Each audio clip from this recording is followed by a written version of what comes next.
no sé, en las Biblias tiene que estar, en algunas de las Biblias tiene que estar todo este gran imperio griego. Pero es una buena pregunta, hermano.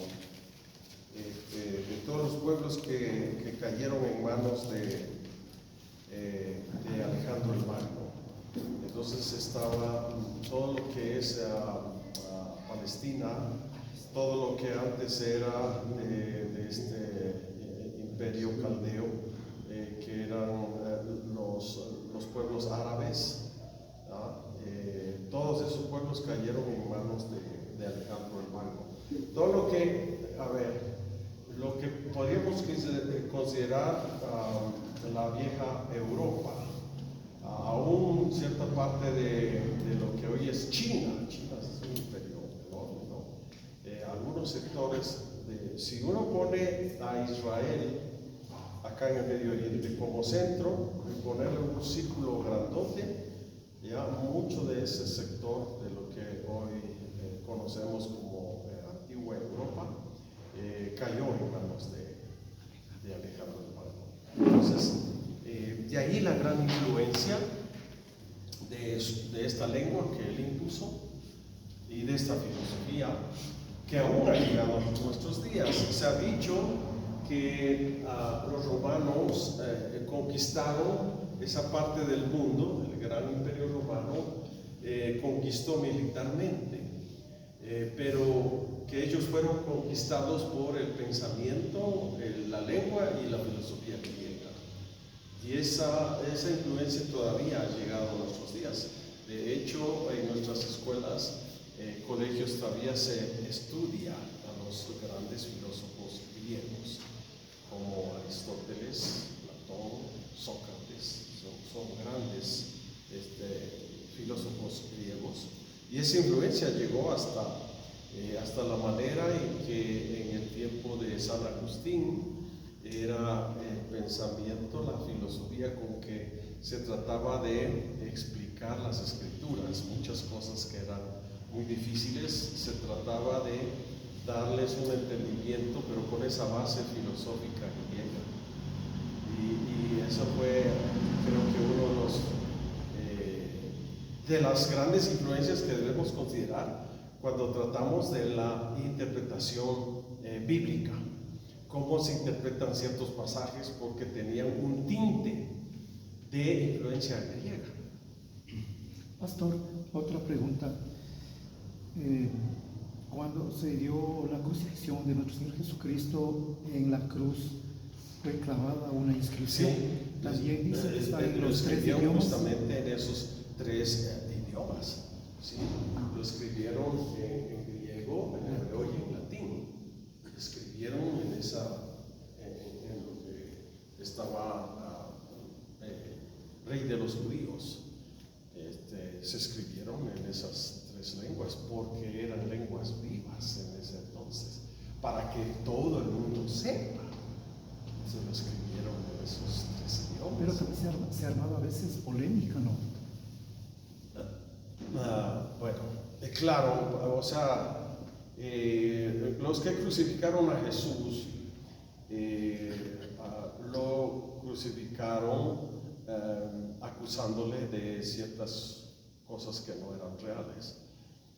Y por ejemplo, cuando Jesús murió, era hacer una burla. Aquí está el gran rey, el rey de los judíos. Vean en qué ha terminado el rey de los judíos, para que sepan que Roma es el que manda aquí. No hay ninguno que supuestamente se levante como rey y crea que va a poder hacerlo. Roma tiene la autoridad, y la máxima autoridad en el imperio es el emperador. Y el emperador se autodenominaba Kyrios, que es una palabra griega, o se llamaba Dominus, el dominante, que es una palabra latina. ¿Sí? Entonces se escribieron en esas lenguas justamente porque estaban vivas y porque querían hacer conocer al mundo quién realmente es el verdadero Señor. Podemos decir que esas letras que están en la cruz del Señor Jesucristo están en español, porque a nuestro entender está la I mayúscula, la N mayúscula, la R mayúscula y la I mayúscula, por ende se lee INRI. Pero se pronuncia Jesús. Pero el español surgió después del latín, o sea, esa es una lengua más tardía, ¿no? Lo más tardío porque de este mundo griego, latino y hebreo, nosotros tenemos, digamos, una herencia, tanto cultural como lingüística, de estas tres áreas. Ya nosotros como hispanos, como hispanohablantes, tenemos una herencia lingüística, también filosófica de estas tres fuentes. El pensamiento griego, el criterio o el lenguaje latino y el lenguaje hebreo. Nosotros como cristianos, digamos, de hoy, ¿no? Pero por eso se hizo una traducción al español. Porque ya esa lengua empezó a expandirse desde España para otros sectores de Europa, porque también España, recuerde, en un momento se convirtió en un gran imperio que expandió sus tierras, especialmente América. Por eso las lenguas que vinieron aquí a América fue el español y el portugués, que era otra lengua, digamos, del gran imperio portugués, pero que se asentó más en lo que actualmente es Brasil. Pero en el resto de América, el español. En la parte norte, ahora recordemos que en la parte norte, los que vinieron a conquistar esa parte eran gente que huyó de la persecución religiosa y básicamente del mundo europeo, pero Estados Unidos básicamente vino de la persecución que se dio en Inglaterra, ¿cierto?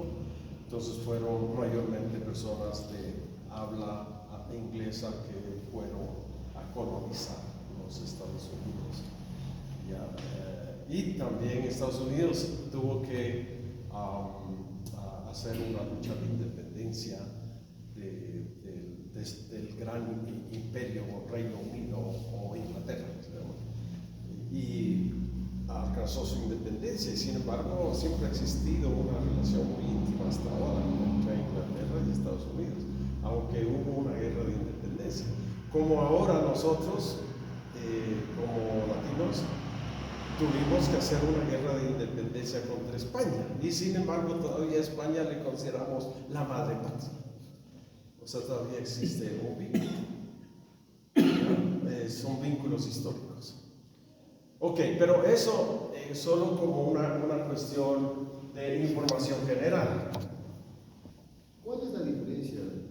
Por ejemplo, ellos expresan inglés, dice, por ejemplo, encontraron en el Mediterráneo o el Mar Muerto algo más de la Biblia. Sí. Dicen, por ejemplo, ¿qué es la diferencia de si yo estudio griego, que me que aprender griego, latín, hebreo, arameo? Si uno dice, lee la Biblia en hebreo, es más completa, más. O a mí, por ejemplo, a mí me dieron desde que yo me hice cristiano, Reina Valera, cuando dan lectura dan las Américas, algunas veces tratan de confundir. ¿No? ¿O cuál es la que se tiene que ver?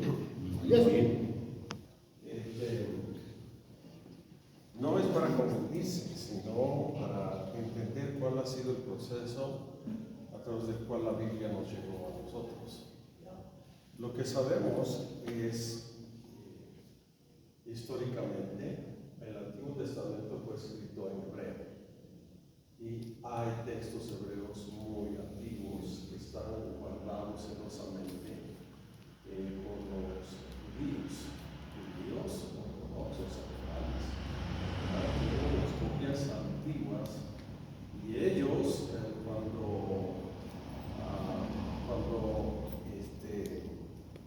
se vino este choque cultural, ¿no es cierto?, entre el pueblo judío y la fe cristiana, ¿ya? recordemos que los judíos rechazaron al Mesías. Y en los orígenes de la iglesia cristiana se pensaba que el cristianismo era una secta de los judíos, ¿ya?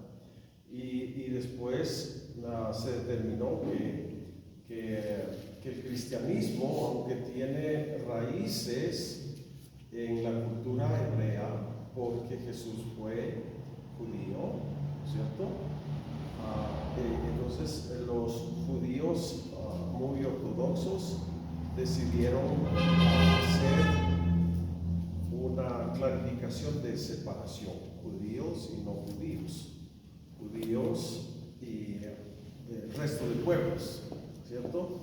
Entonces los judíos dijeron, a ver, aquí hay un grupo de hombres, mujeres que creen en Jesús, que fue el Mesías prometido a los judíos, pero para nosotros no es, por eso lo mataron. Y entonces ellos empezaron a hacer distancia y ellos establecieron sus libros sagrados. Los judíos establecieron sus libros sagrados. Y entonces ellos hicieron un canon bíblico hebreo. Ahí está entonces el Pentateuco, están los libros históricos, entre ellos Samuel, Reyes, Crónicas, Ruth, todos esos grupos de libros históricos, y luego tomaron el grupo de libros sapienciales, que básicamente son 5, ¿ya? Salmos, Proverbios, Eclesiastés, Cantar de los Cantares, me falta uno, Salmos, Proverbios, Eclesiastés, me falta un libro, Job, el libro de Job, gracias. Job, Salmos, Proverbios, Eclesiastés, Cantar de los Cantares son los que ellos llaman libros sapienciales o de sabiduría, ¿no? Y luego vienen todos 12 libros de profetas menores. Entonces ellos cogieron esos libros, dijeron, para nosotros los judíos, estos libros son sagrados.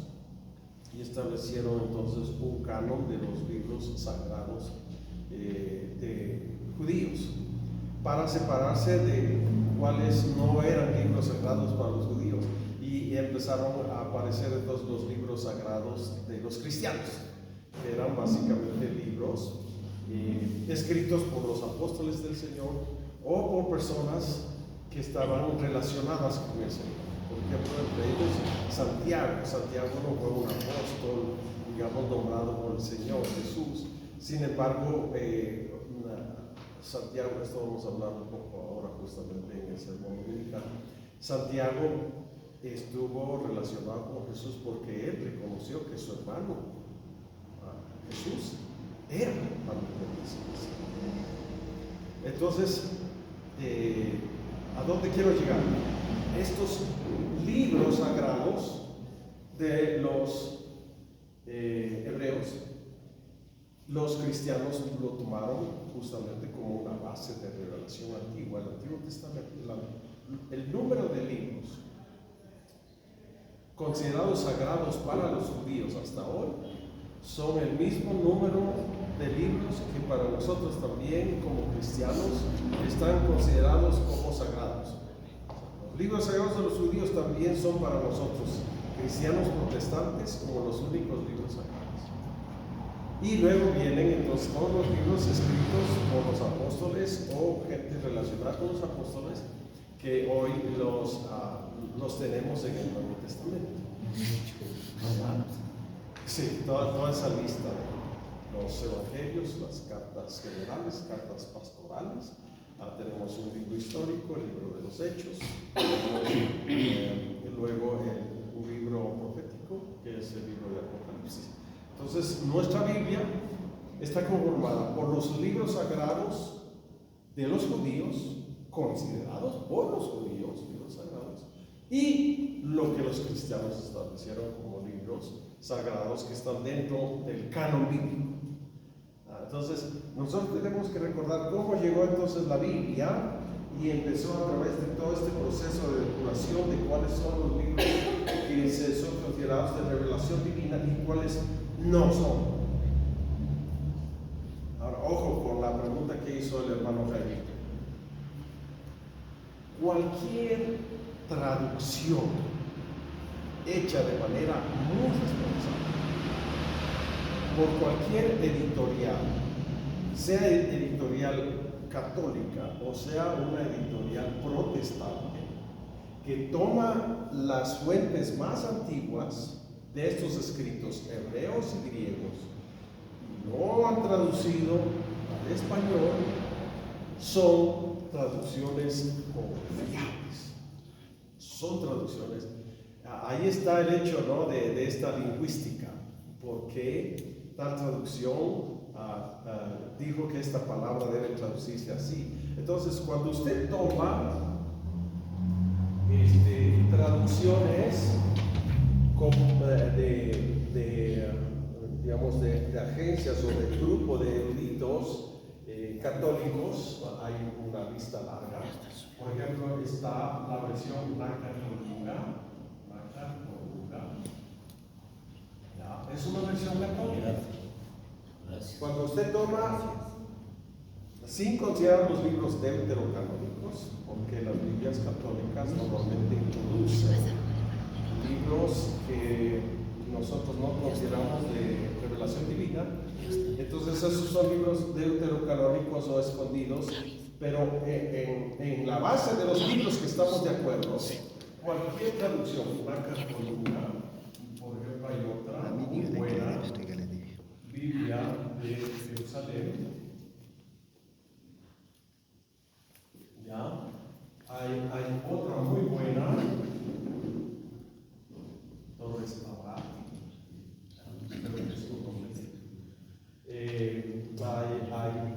Hay otras versiones de corte católico. Es más, por ejemplo, la traducción Vulgata Latina, esta, vean, Vulgata Latina, la Vulgata Latina lo hizo un gran erudito llamado Jerónimo. También se llama la traducción de San Jerónimo. Lo que hizo Jerónimo es, hubo una traducción del griego al latín, porque esta era una lengua viva, pero como se escribieron los originales en griego, fue necesario hacer una traducción al latín. Entonces, esta traducción del griego al latín se llamó Vulgata Latina, hecha por San Jerónimo. Y por muchos años, esta traducción de San Jerónimo era la única autorizada para la Iglesia Católica, Apostólica y Romana por muchos años. ¿Ya? Por muchos años. Esa fue la única versión aprobada. ¿Ya? Pero de los que yo recuerdo, estas son traducciones. Hay otra, a ver cómo se llama esta Biblia. Tiene un nombre especial esta. Ok, pero yo me acuerdo que se llama Biblia o Biblia española. Hay una Biblia llamada española. Y luego hay otras versiones que están hechas, por ejemplo, la versión latinoamericana.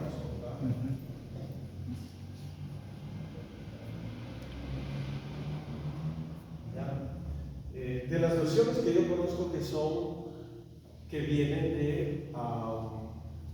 de agencias o grupos de eruditos católicos romanos, son buenas, muy buenas. ¿Por qué son buenas? Porque toman como base el griego y el hebreo antiguo para hacer estas traducciones. Pero hay muchas agencias que se levantaron del mundo protestante, del mundo nuestro. ¿Okay? De ese mundo protestante, buenas traducciones. La que más se ha conocido en el mundo de América Latina es la Reina Valera.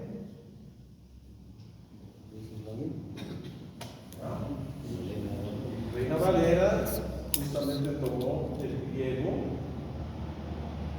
y el hebreo para hacer una traducción al español. Otra buena traducción de estas lenguas antiguas es la que se llama la Biblia de las Américas. La Biblia de las Américas. ¿Ya? Una buena Biblia de referencia también es la que se hizo al inglés. Y ellos lo llamaron del Rey Jaime, King James se llamó esa versión, hecha al inglés y fue bastante buena, de modo que en Estados Unidos hubo un tiempo que así como los católicos tenían la Vulgata Latina, a ver, aquí debe haber maestras de inglés.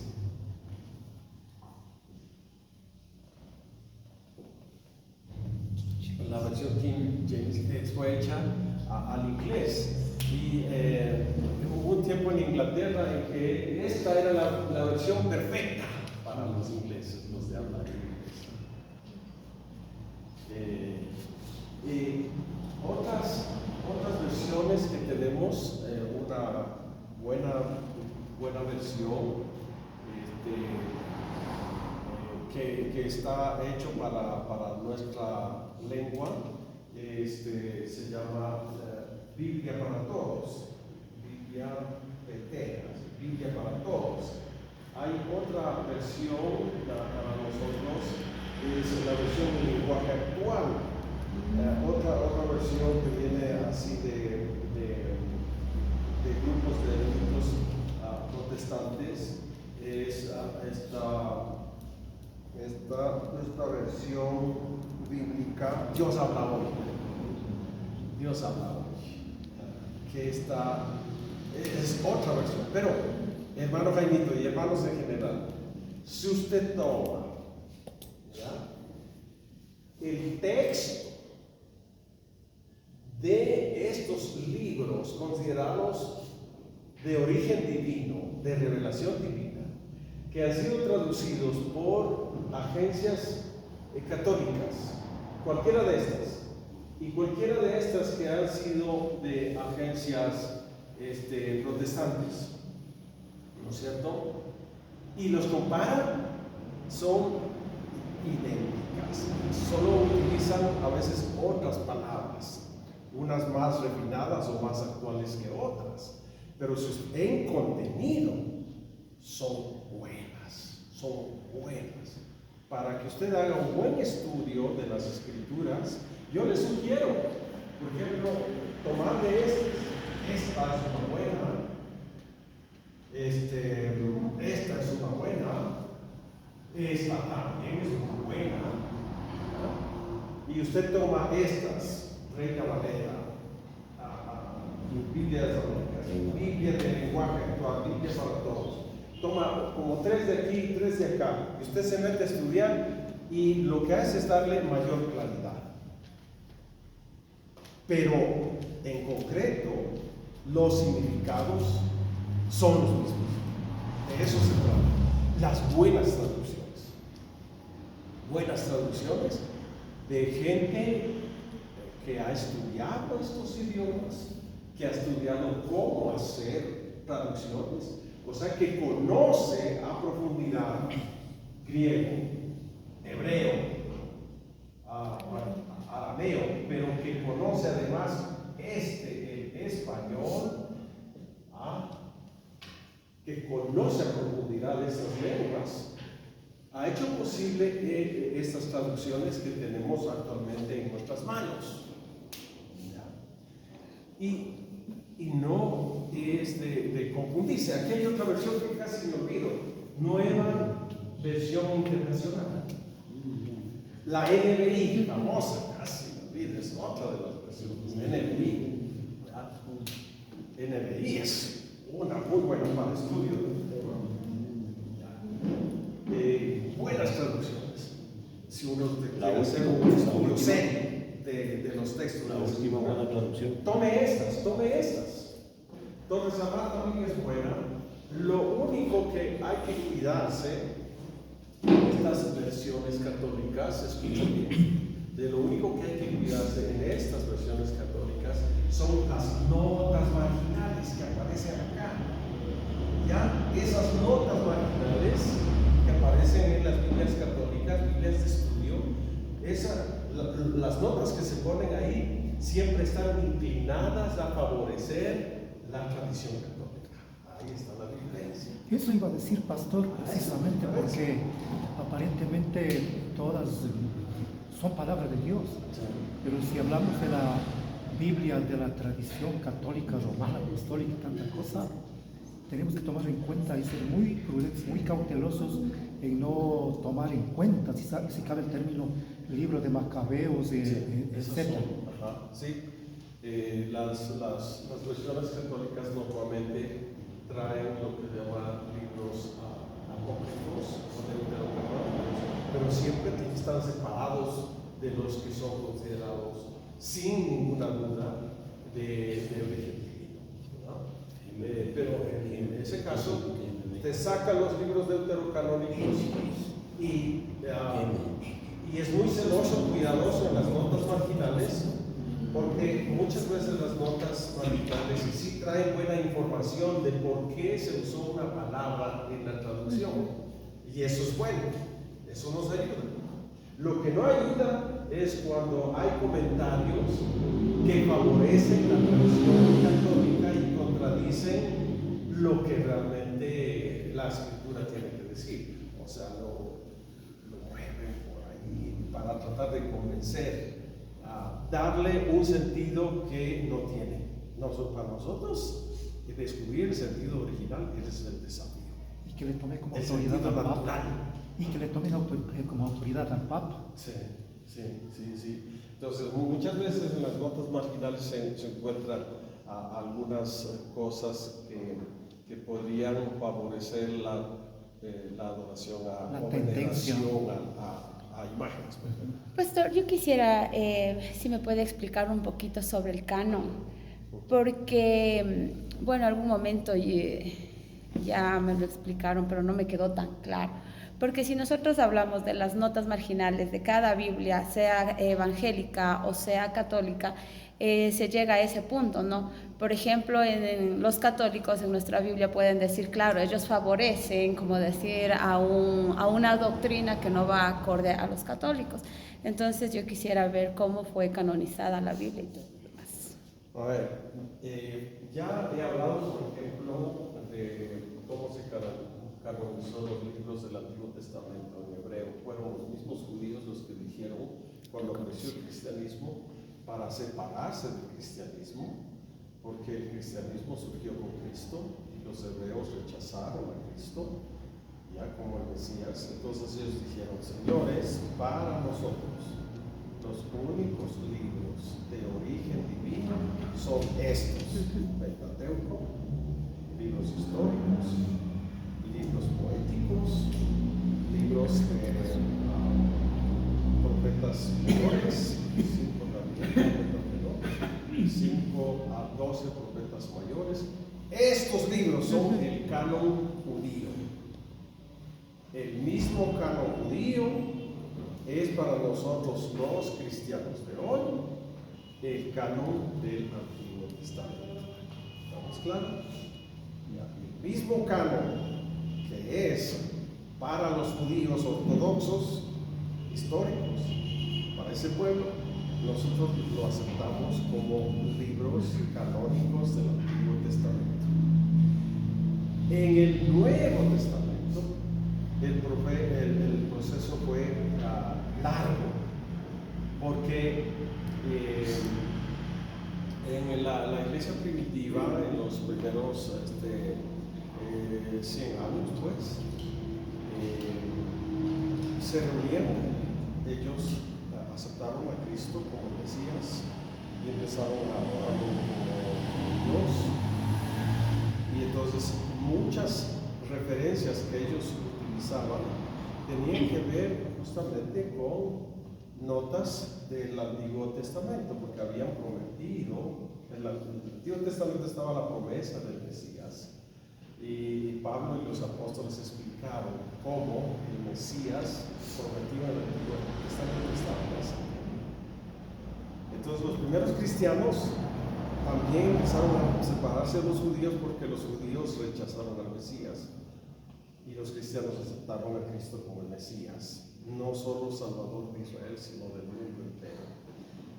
Entonces, cuando la iglesia empezó su caminar, mientras los primeros apóstoles estaban vivos, ellos, su enseñanza era verbal. Pero empezaron ya los apóstoles pues a morir y decir, ¿y ahora qué vamos a hacer? Necesitamos tener el testimonio de Cristo por escrito. Entonces empezaron a escribir. Los apóstoles empezaron a escribir. Mateo, seguidor del apóstol de Jesucristo, escribió su evangelio. Marcos era más bien una especie de secretario de Pedro. Mateo, Marcos. Lucas era uno de los que acompañó a Pablo, era el médico amado. Lucas entonces tenía una mente muy educada. Lucas no era un apóstol directo, pero estaba relacionado con el ministerio apostólico, en este caso con el ministerio de Pablo. Entonces lo que aprendió, mucho lo aprendió de Pablo, de los otros apóstoles, y fruto de, más bien como fruto de su trabajo investigativo, él escribió el Evangelio según San Lucas y escribió los Hechos. Porque él acompañó en los viajes misioneros a Pablo. Claro, y él muchas veces hace referencia de nosotros, cuando estábamos. Entonces, Lucas escribe su evangelio y escribe el libro de los Hechos. Luego vienen los otros escritos. Juan escribe su evangelio, escribe 3 cartas, el Apocalipsis, un apóstol escribiendo el testimonio que él tenía, ¿no es cierto? Luego viene Pablo, que él reclamó ser apóstol del Señor como abortivo. Y Pablo escribe entonces la mayoría de cartas generales, como Romanos, por ejemplo. Luego las cartas personales que ustedes conocen, ¿no es cierto? La mayoría de escritos vienen del apóstol Pablo. Pablo, él mismo dijo que él fue llamado a ser apóstol para los gentiles, pero por el Señor directamente. Y Pedro reconoció el apostolado de Pablo, porque una de las cartas Pedro dice, lo que ha escrito el hermano Pablo, muchas veces difíciles de entender, que muchos tuercen para su perdición. Pedro escribe también, dos cartas. Otro hermano de Jesús escribe Judas. Y otro hermano de Jesús, Santiago, escribe Santiago. El único que no se sabe con certeza quién fue el autor es el libro de Hebreos, que muchos aducen por los saludos que vienen al final que fue Pablo mismo quien escribió, pero ha sido muy difícil detectar, seguir la línea y descubrir quién mismo escribió, pero sabemos que es de origen divino por las cosas que ese libro dice, ¿ya? Tan claramente, porque parece que fue escrito para los cristianos de origen judío, que tenían ese esquema del Antiguo Testamento de los sacrificios y todo lo demás. Es un librazo, o sea, es tan contundente su contenido que aunque no se supo con certeza quién fue el autor, viene al campo. Entonces todos estos libros pasaron por un estricto estudio. El momento en que se estableció la lista oficial de libros del Nuevo Testamento, ya había pasado todas estas experiencias de ver que surgían las herejías y necesitaban una palabra autorizada. Entonces la palabra autorizada tenía que venir de los apóstoles, y los apóstoles sí escribieron sus libros. Y entonces, ¿qué libros escribieron? ¿Cómo se identificaba quién escribió tal o cual libro? Los primeros creyentes sabían, la iglesia ya sabía cuáles eran esas cartas y esos libros que ellos habían recibido de los apóstoles y que ellos sabían cuáles eran sus autores. Y entonces decían, este libro es auténtico porque viene del testimonio de uno de los apóstoles o de alguien compañero de los apóstoles que estaba autorizado para dar ese testimonio y escribir esos libros. Frente a las herejías, el canon del Nuevo Testamento se estableció para hacerle frente a las falsas doctrinas, a las herejías que iban surgiendo. Entonces tenía que venir esta combinación de libros autorizados. Entonces ese fue un proceso largo hasta que el último concilio, me parece que fue el concilio, eso hay que investigar, qué pena que uno no puede guardar tantos datos en la mente, pero no sé si fue el último de Calcedonia, no estoy seguro, voy a investigar esto, les traigo el dato, que digo, finalmente la iglesia establece estos libros como canónicos y ningún otro más, y se cerró el canon. No se incorpora más, no se retira ninguno. Estos son libros de vigentes. Entonces, así se estableció el canon. Canon quiere decir regla.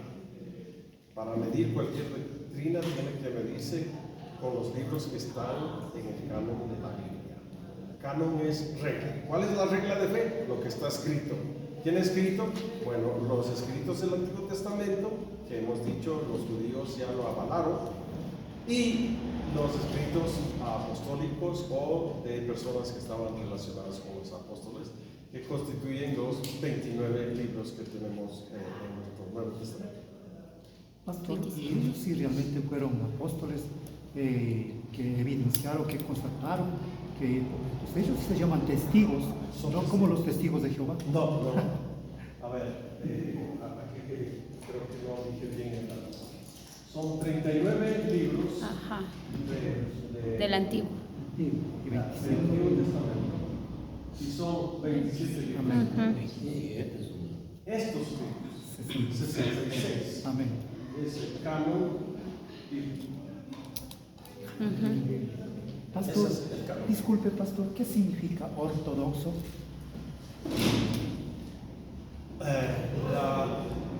¿De dónde viene la terminología? ¿De dónde viene o de dónde se origina la palabra ortodoxo?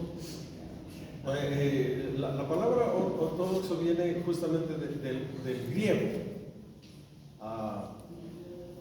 Y ortodoxo viene de dos palabras. Viene de,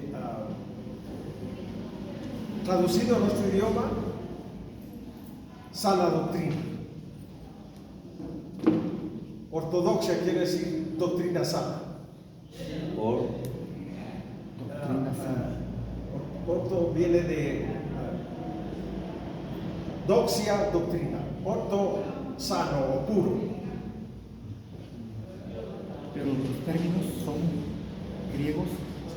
Son términos griegos, pero y ahora se usan, están incorporadas a nuestro idioma, pero son de origen griego.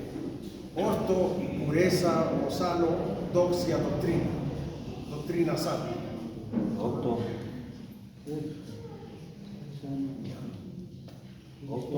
Orto de sanidad o de pureza y doxia de doctrina.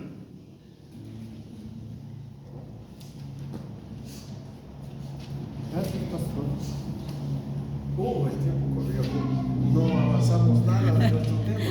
Hoy nos tocaba hablar acerca de Dios como verdad, pero bueno, hemos establecido un fundamento. Lo que nosotros vamos a decir y decimos de Dios y de la doctrina tiene su fundamento en esta realidad. Los libros considerados de autoridad divina, de revelación divina. En ninguna nuestra doctrina está basada en el testimonio que tienen estos libros canónicos, y hemos descubierto que han sido escritos originalmente en griego, hebreo, se han hecho traducciones a nuestro idioma. Las traducciones, ninguna traducción es perfecta, pero las traducciones que tenemos actualmente son confiables, son buenas.